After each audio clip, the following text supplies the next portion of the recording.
Line होती हैं जो गिवन सरफेस से पास होती है। इमेजिनरी लाइन कैलकुलेट करना इतना आसान काम नहीं होता। इमेजिनरी लाइंस को कैलकुलेट करना is not so easy, but by definition electric flux is what? Electric flux is number of electric line passing through a given area. तो कैसे कैलकुलेट करेंगे? देखो, काउंटिंग आसान नहीं है, बहुत ज्यादा लाइनें भी हो सकती हैं। इसके लिए एक बहुत आसान तरीका बताया गया। एक साइंटिस्ट थे बेटा जिनका नाम था गॉस। गॉस ने इलेक्ट्रिक फ्लक्स निकालने के लिए एक बहुत ही मैजिकल तरीका बताया। क्या तरीका बताया उसकी बात करेंगे बेटा पहले, लेकिन उससे पहले हमें क्या पता था हम उसकी बात करेंगे। हमें यह पता था कि अगर मान लीजिए एक चार्ज पार्टिकल है, ये एक चार्ज पार्टिकल है और इसके चारों तरफ एक स्फीयर है। इसके चारों तरफ क्या है बेटा? एक स्फेरिकल बॉडी है। स्फेरिकल बॉडी के अंदर एक चार्ज रखा हुआ है। ध्यान से समझिए, टॉपिक बीच में चल रहा है, ध्यान से समझिए बेटा, लिंक करिए चीजों को। चार्ज बॉडी, इससे क्या निकल रहा है बेटा? इलेक्ट्रिक लाइंस निकल रही हैं। इस चार्ज से इलेक्ट्रिक लाइन बाहर की तरफ निकल रही हैं। अब मैं ये कैलकुलेट करना चाहता हूं कितनी इलेक्ट्रिक लाइंस यहां से बाहर निकल रही हैं। बहुत सिंपल तरीका, गिन लो। लेकिन जब ये काउंटिंग बहुत ज्यादा होगी तो हम कैसे करेंगे? तब करना मुश्किल है। कैसे बेटा? आप एक प्रैक्टिकल एग्जांपल लो। अगर मैं आपसे कहूं कि बताओ मेरे सिर में कितने बाल हैं या आपके सिर में कितने बाल हैं, तो आप कहेंगे सर ये तो बहुत ज्यादा होते हैं, ये तो अनकाउंटेबल है, इन्हें तो कैलकुलेट करना इम्पॉसिबल है। लेकिन हम इन्हें कैलकुलेट कर सकते हैं। कैसे कर सकते हैं? अपने सिर पर एक छोटा सा एरिया कैलकुलेट कर लो। 1 सेंटीमीटर या 1 millimetre length, 1 millimetre width, 1 millimetre length, 1 millimetre width का एक एरिया कैलकुलेट कर लो, बहुत छोटा सा एरिया। और उसमें नंबर ऑफ हेयर्स काउंट कर लो। नंबर ऑफ हेयर काउंट हो जाएंगे उसके अंदर, मान लो 50 है। Total number of, total area, आप अपने सिर का टोटल एरिया निकाल लो जहां जहां बाल है, और उस एरिया की मल्टीप्लाई कर दो यूनिट एरिया में, जितने आपके हेयर्स हैं टोटल हेयर आ जाएंगे। ठीक है, तो इस तरीके से हम क्या कर सकते हैं? नंबर ऑफ लाइंस निकाल सकते हैं। कैसे निकाल सकते हैं बेटा? यहां पर एक छोटा सा एरिया ले लो, डीए। ये एक छोटा सा एरिया हमने ले लिया, डीए। और इस डीए एरिया को अगर हम इंटीग्रेट कर दें, ध्यान से समझिए, अगर हम इस एरिया की रेस्पेक्ट में इलेक्ट्रिक फील्ड को इंटीग्रेट कर दें तो हमें क्या मिल जाएगा? हमें फ्लक्स मिल जाएगा। ये बात गॉस ने नहीं बताई, ये तो एक जनरल बात है। इलेक्ट्रिक फील्ड निकालने का, इलेक्ट्रिक फ्लक्स निकालने का एक जनरल तरीका कि इलेक्ट्रिक फील्ड का इंटीग्रेशन कर दो विद रेस्पेक्ट टू एरिया। इसे हम क्या कहते हैं बेटा? इसे हम कहते हैं सरफेस एरिया, नहीं, surface integration of electric field. Surface integration of electric field. Electric field का सरफेस इंटीग्रेशन क्या रिप्रेजेंट कराएगा बेटा? हमें फ्लक्स रिप्रेजेंट कराएगा। ठीक है, अगर किसी एरिया का, एरिया की रेस्पेक्ट में इंटीग्रेट कर दें, किसी एरिया की रेस्पेक्ट में इंटीग्रेट कर दें किसे? इलेक्ट्रिक फील्ड को, तो हमें क्या रिप्रेजेंट होगा बेटा? हमें फ्लक्स मिल जाएगा। लेकिन क्या ये प्रोसेस आसान है? ये प्रोसेस थोड़ा मुश्किल है। रीजन क्या है? रीजन ये है कि एक तो छोटा सा एरिया लो, फिर उसकी डायरेक्शन लो, फिर इलेक्ट्रिक फील्ड लो, फिर उन दोनों के बीच का एंगल लो, फिर इंटीग्रेशन करो, फिर लिमिट डालो, फिर कैलकुलेट करो और फिर आंसर निकालो। ये थोड़ा लंबा प्रोसेस है। इस प्रोसेस को शॉर्टकट करने के लिए, इस प्रोसेस को इजी बनाने के लिए गॉस एक तरीका बताते हैं। क्या तरीका बताते हैं? वो कहते हैं जी, फ्लक्स की मल्टीप्लाई। फ्लक्स निकालना है तो आप 1/एप्सिलॉन नॉट की मल्टीप्लाई उस चार्ज से कर दो जो चार्ज इस सरफेस के अंदर है। बस ध्यान ये रखिए, ये सरफेस एक क्लोज सरफेस होनी चाहिए। क्लोज सरफेस के अंदर जितना चार्ज है उससे इसकी मल्टीप्लाई कर दो। बड़ा सिंपल सा तरीका, सिंपल आसान सा तरीका बताया। इस स्टेटमेंट को ही हम क्या कहते हैं? गॉसिस थ्योरम कहते हैं बेटा। अभी विश्वास करना थोड़ा मुश्किल है। हम लोग पहले क्या जानते थे?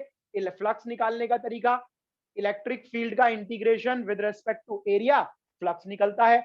लेकिन गॉस ने बताया फ्लक्स निकालने का एक आसान तरीका है 1/एप्सिलॉन नॉट की मल्टीप्लाई उस चार्ज से कर दो जिस चार्ज को हमने क्लोज सरफेस के अंदर रखा है, and that will give you the surface integration of electric field, और we can say electric flux. ठीक है बेटा, पहले स्टेटमेंट लिखेंगे हम लोग, पहले क्या लिखेंगे, स्टेटमेंट लिखेंगे, और स्टेटमेंट के बाद हम इसे प्रूफ करेंगे। ठीक है, अभी तो हमने गॉस थ्योरम की स्टेटमेंट को सिर्फ सुना है, अब हम क्या करेंगे बेटा, इसको प्रूफ करेंगे, देखेंगे कैसे इससे हम इलेक्ट्रिक फील्ड निकालेंगे। तो इसे लिखना शुरू करेंगे बेटा, लिखना शुरू करिए।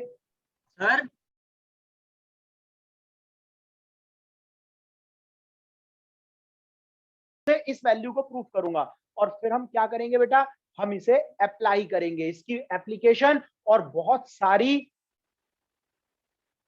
बॉडीज के लिए, बहुत सारे चार्ज डिस्ट्रीब्यूशन के लिए इलेक्ट्रिक फील्ड निकालेंगे बहुत आसानी से। ठीक है, बहुत आसानी से। तो इंपॉर्टेंट क्वेश्चन फिजिक्स का, अगर टॉप 5 क्वेश्चन पूछे जाए बेटा, टॉप 5 क्वेश्चन अगर फिजिक्स में आपसे कहें कि सबसे इंपॉर्टेंट 5 क्वेश्चन कौन से हैं, तो आप पहला नाम कौन सा लेंगे, Gauss's theorem and it's proof. ठीक है, बहुत इंपॉर्टेंट है एग्जाम के लिए भी, एप्लीकेशन वाइज भी, वैसे भी इंपॉर्टेंट। इस चैप्टर का मान लीजिए ये एक मेन हीरो है, ये इस इलेक्ट्रोस्टैटिक चैप्टर का मेन हीरो है बेटा। ठीक है, तो चलिए शुरू करते हैं, हेडिंग डाल लो गॉसेस थ्योरम। अभी इसको मत लिखना, अभी तो ये तो लास्ट में लिखेंगे बेटा हम लोग। हेडिंग डाल लीजिए गॉसेस थ्योरम, नीचे लिख लेता हूं मैं, Gauss's theorem.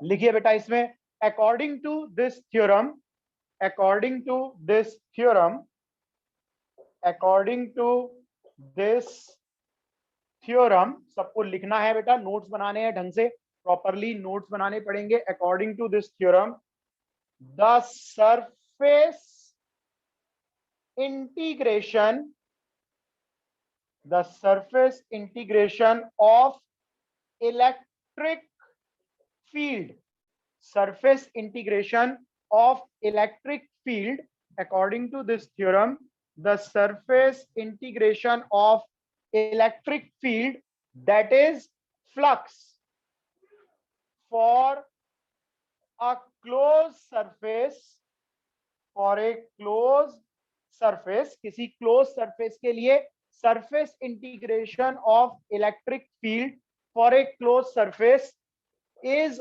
always equal to 1/epsilon naught time, always equal to 1/epsilon naught time, the total charge inside, total charge inside the closed surface, total charge inside the closed surface। बस ये बात याद रखना बेटा, ये थ्योरम क्लोज सरफेस के लिए, close surface के लिए, क्लोज सरफेस के लिए ही एप्लीकेबल होती है। ठीक है, ये वाली फिगर बनेगी बेटा, और फिर इन दोनों को हम कंबाइन करके लिख लेंगे, flux equal to E dot D A close surface के लिए equal to 1/epsilon naught time Q in. This relation is called Gauss's theorem. इस रिलेशन को ही क्या कहते हैं बेटा, इस रिलेशन को हम क्या कहते हैं, गॉसेस थ्योरम कहते हैं। This relation is called Gauss's theorem. ठीक है बेटा, इसे प्रूफ करेंगे, पहले स्टेटमेंट लिख लो, उसके बाद फिगर बनाकर ये स्टेटमेंट आप अपना मैथमेटिकल फॉर्म में लिखेंगे, फिर इसके बाद हम इसको प्रूफ करेंगे। हो जाए तो बताएंगे बेटा, सभी बच्चों का हो जाए तो बताएंगे।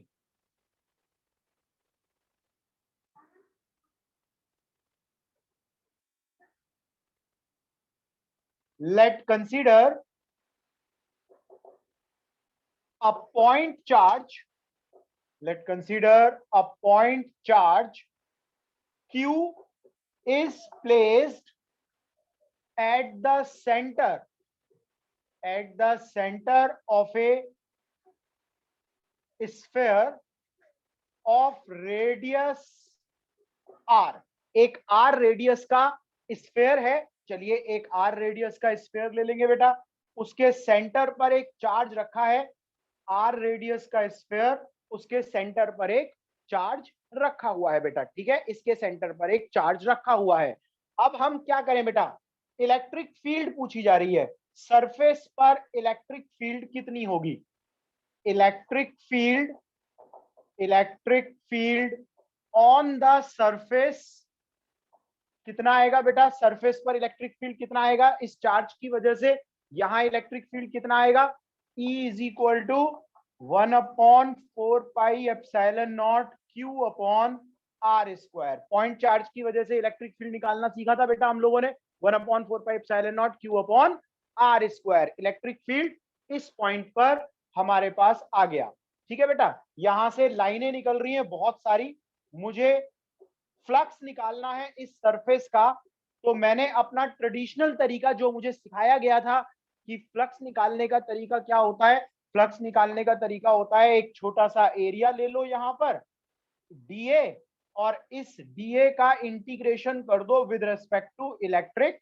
फील्ड, तो हमारा क्या मिल जाएगा, फ्लक्स मिल जाएगा। मैं यहां से शुरुआत करूंगा बेटा और खत्म कहां करूंगा, Q in upon epsilon not पर। ध्यान से देखिए, पहले समझिए चीजों को, उसके बाद हम लोग क्या करेंगे बेटा, इसको लिखेंगे आराम से। पहले समझिए क्या लिख रहा हूं मैं, मैंने क्या करा बेटा, एक स्फेयर लिया, एक स्फेयर, उसके सेंटर पर एक चार्ज रखा है Q, एक स्फेयर उसके सेंटर पर रखा है चार्ज Q, और R इसकी रेडियस है। सरफेस पर इलेक्ट्रिक फील्ड हम प्रूफ कर चुके हैं, E is equal to 1/4πε0 Q upon R square. Electric field हमने निकाल लिया बेटा, यहां पर इलेक्ट्रिक फील्ड का इंटीग्रेशन कर देंगे, तो सबसे पहले लिखेंगे E D A cos theta, vector product हटाएंगे, E D A cos theta, cos theta, theta की वैल्यू कितनी है बेटा, यहाँ पर थीटा 0 डिग्री आएगा, इलेक्ट्रिक फील्ड भी बाहर की तरफ है और एरिया भी बाहर की तरफ है। कल मैंने बताया था आपको डायरेक्शन ऑफ एरिया क्या होती है, सरफेस के परपेंडिकुलर, तो ये एरिया है, बाहर की तरफ एरिया होगा, ये स्फेयर बनेगा, बाहर की तरफ एरिया होगा बेटा, बाहर आउटवर्ड, इलेक्ट्रिक फील्ड भी आउटवर्ड है, पॉजिटिव चार्ज रखा है यहाँ पर, इलेक्ट्रिक फील्ड भी आउटवर्ड है और एरिया भी आउटवर्ड है। कॉस की वैल्यू होगी 0, तो थीटा इज इक्वल टू आ गया 0 डिग्री, तो E इज इक्वल टू कितना आ जाएगा, थोड़ा दूर लिख देते हैं, थीटा 0 डिग्री कॉस 0 1 ई डी ए,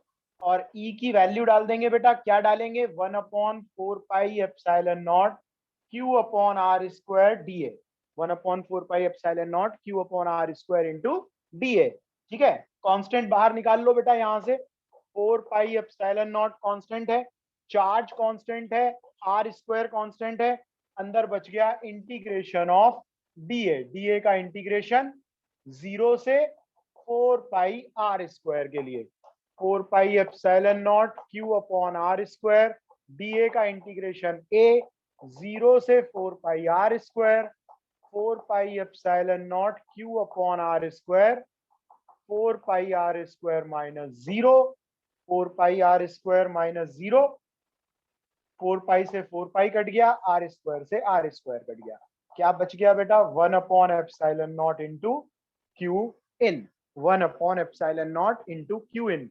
तो शुरुआत कहां से करी थी हमने, ई डॉट डी ए से, hence E dot D A integration is equal to Q in upon epsilon naught. तो ये आपकी स्टेटमेंट क्या हो गई, ये स्टेटमेंट हो गई हमारी गॉसेस थ्योरम, इसी को कहते हैं बेटा गॉसेस थ्योरम।